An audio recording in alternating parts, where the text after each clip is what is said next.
तो फाइनली अब हम कुछ रिजल्ट्स या प्रॉपर्टीज पर बात करेंगे जो मॉडुलस के अंतर्गत होती है। कुल मिला करके आपके पास बहुत सारी इसकी प्रॉपर्टीज हैं, उस पर भी आगे हम चर्चा करेंगे, लेकिन मेनली तौर पर इन 5 प्रॉपर्टीज को जब आप समझते हैं तो मॉडुलस की कंसेप्ट और भी आसान हो जाती है। फिर इसकी कुछ और भी प्रॉपर्टीज है जो हायर क्लासेस के अंदर भी बहुत ज़्यादा यूजफुल है, उस पर चर्चा करेंगे। फिलहाल हम इस पर कर लेते हैं। अभी हमने पढ़ करके आया कि मॉडुलस जो होगी यानी मॉडुलस जब भी आप कोई भी वैल्यू का निकालते हैं, वो पॉजिटिव हो नेगेटिव हो कुछ भी हो, आपको वो कहीं ना कहीं एक पॉजिटिव रिजल्ट दे करके जाता है।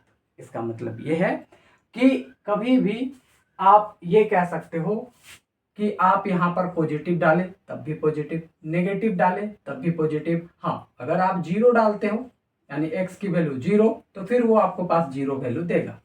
तो इसका मतलब ये हम समझ करके चल सकते हैं कि मॉडुलस की वैल्यू या तो 0 हो सकती है या तो पॉजिटिव हो सकती है, इसके अलावे उसकी और कोई पॉसिबिलिटी नहीं है।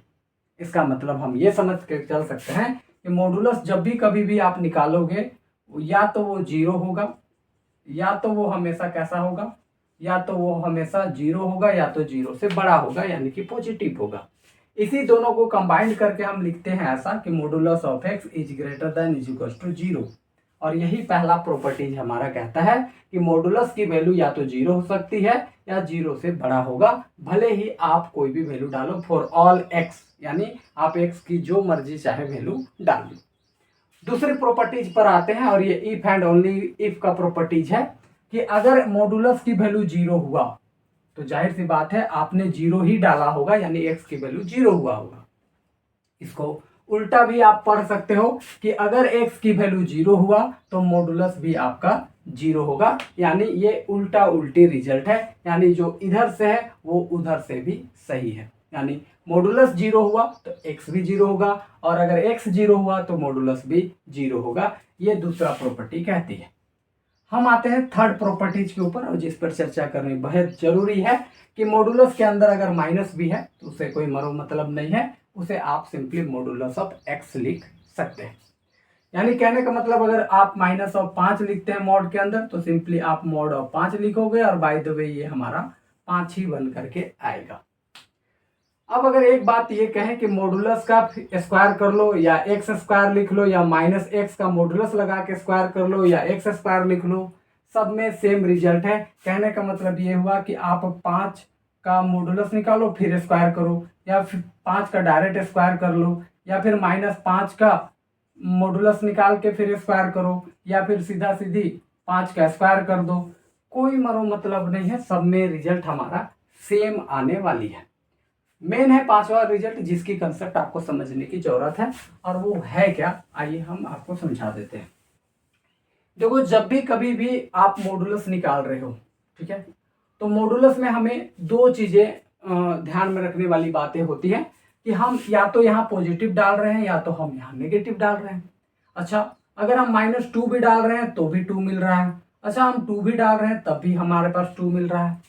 इसका मतलब ये हुआ कि मॉडुलस जो है वो -2 और 2 में से -2 और 2 में से जो मैक्सिमम है, तो मैक्सिमम कौन है यहाँ पर 2, यानी पॉजिटिव वाला जो है, तो वही मैक्सिमम चीज को हमें निकाल करके देता है कौन, मॉडुलस निकाल करके देता है। तो कहने का मतलब ये है कि अगर आपके पास -2 और 2 है तो उसमें मैक्सिमम कौन है 2, तो वो हमें मॉडुलस देती है। तो कहने का मतलब ये हुआ कि जब भी कभी भी आप x का मॉडुलस निकालते हो तो जनरली किसको छांटता है, तो x और -x में से x वाला को वो छांट करके आपको देता है। सिंपल साधारण टिकाऊ आंसर ये है। जैसे एग्जांपल्स के थ्रू समझ सकते हो आप। मान लेते हैं कि अगर आप यहाँ पर किसका मॉडुलस निकालते हो, -2 का मॉडुलस निकालते हो, तो हम ऐसा ही लिखे मैक्सिमम, और देखो 2 तो हमारे पास रहा, अब -2 का फिर नेगेटिव करेंगे तो 2 हो जाएगा। अब इन दोनों में से देखो कि मैक्सिमम कौन है, सिंपल देखो -2 था तो यहाँ -2 रखे, उसका फिर नेगेटिव किए तो पॉजिटिव बना। अब इसमें मैक्सिमम कौन है 2, तो यहाँ पर हम 2 को लिख लेंगे, तो सीधा सीधे मॉडुलस किसको दिया, जो मैक्सिमम है यानी पॉजिटिव है उसी को तो दिया। तो इसी को मॉडुलस को लिखने का ये भी एक तरीका हो सकता है जिसको आपको समझने की जरूरत है। ये 5 प्रॉपर्टी हमने चर्चा की है। कुछ इसके अलावे स्टैंडर्ड प्रॉपर्टीज है, उस पर भी चर्चा करेंगे, लेकिन वो सारी प्रॉपर्टीज हायर क्लासेस के अंदर जरूरी होती है, 11th 12th और फिर बाकी सारे हायर क्लासेस के अंदर, और वो इम्पोर्टेंट है, उस पर हम लोग आने वाले समय में भी चर्चा करेंगे।